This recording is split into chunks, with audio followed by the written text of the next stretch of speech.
नमस्कार साथियों, स्वागत है आपका। देखिए, आज के वीडियो में हम बात करेंगे बीपीएससी टीआरई 4 के बारे में। इसकी कितनी वैकेंसी आएंगी और कब तक आएंगी, उस पर पूरी चर्चा करेंगे और क्लियर करेंगे कि इसके कितने पद आएंगे। ठीक है, और पूरे सबूत के साथ, क्योंकि बीपीएससी टीआरई 4 में भी 21,000 से ज़्यादा पद बच चुके हैं और पहले से ही 21,000 पद खाली थे।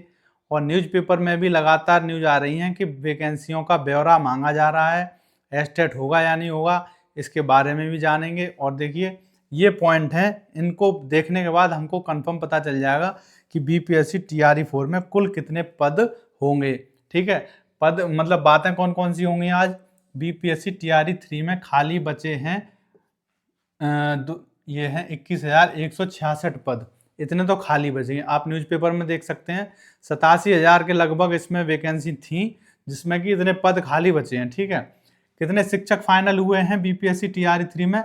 66,608 ये फाइनल हुए हैं। और इसमें से अधिकतर प्राथमिक से उच्च प्राथमिक में चयनित हो चुके हैं, जो 68,000 हैं। ठीक है, तो इसमें भी पद और खाली होंगे। जब प्राथमिक में से उच्च प्राथमिक माध्यमिक में चले गए तो इसमें क्या होगा, 66,000 से और वैकेंसी कम होंगी, तो यहाँ पे पद और बढ़ जाएंगे। और 21,000 पद पहले से ही खाली पड़े हैं, तो वो भी जोड़े जाएंगे। और टीआरई 1 में और टीआरई 2 में जो रह गए थे, बहुत से लोग फर्जीवाड़े में निकल गए थे, तो वो सीटें भी खाली हैं। ठीक है, क्योंकि बीच बीच में वहाँ पे भी ट्रांसफ़र हो रहे हैं, क्योंकि 2-3 साल तो हो ही गई हैं। अब इससे पहले एस्टेट के लिए क्या होगा, अभी तक तो बात यही थी कि एस्टेट नहीं होगा, लेकिन अब क्या हुआ है कि हाई कोर्ट में याचिका दाखिल कर दी गई है। तो यदि हाई कोर्ट ने हमारे पक्ष में, मतलब स्टूडेंट के पक्ष में एक ऑर्डर दे दिया कि एस्टेट होना चाहिए, टीआरई 4 की वैकेंसी आ रही हैं और अभी चुनावी माहौल है, तो एस्टेट हो सकता है और सबसे पहले एस्टेट का नोटिफिकेशन आएगा। और देखिए, 5वां पॉइंट है, सक्षमता परीक्षा पास करके 2.5 लाख नियोजित शिक्षक अब विशिष्ट शिक्षक बन गए हैं।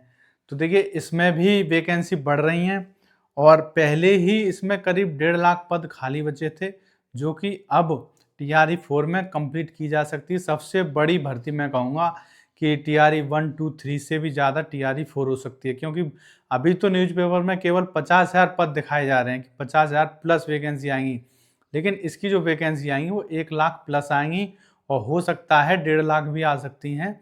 सबसे बड़ी भर्ती मानी जाएगी ये अब तक की। तो टीआरई 4 में कुल कितने पद आ सकते हैं, अभी हम केवल यही मान के चल रहे हैं कि 1 लाख प्लस वैकेंसी इसमें आएंगी। ठीक है, अब 1 लाख प्लस वैकेंसी आएंगी तो इसमें ये नहीं है कि कंपटीशन कम होगा, इसमें कंपटीशन पहले के मुकाबले ज़्यादा होगा, क्योंकि टीआरई 1, 2, 3 में लोगों ने कम भाग लिया था। अब क्या है, एस्टेट भी हो रहा है, तब एस्टेट नहीं होता था टाइम से।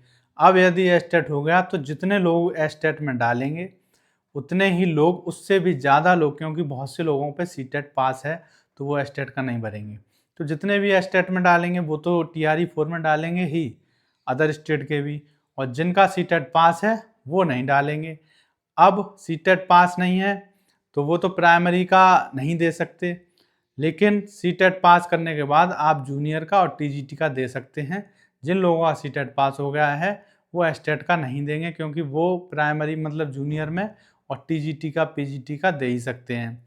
लेकिन जिनका पास नहीं है, बीएड किए हुए हैं, वो एस्टेट का पेपर दें, एस्टेट को पास करेंगे तो टीजीटी का भी दे सकते हैं और जूनियर का भी, और उसका भी दे सकते हैं। नहीं, जूनियर का नहीं दे सकते, वो केवल टीजीटी का और पीजीटी का दे सकते हैं, और सीटेट पास करने के बाद प्राइमरी का और जूनियर का दे सकते हैं। तो इसमें बहुत ही ज़्यादा बड़ी भर्ती आने वाली है और उतने ही संख्या में इसमें डालने वाले हैं। तो अपनी तैयारी आप शुरू कर दीजिए।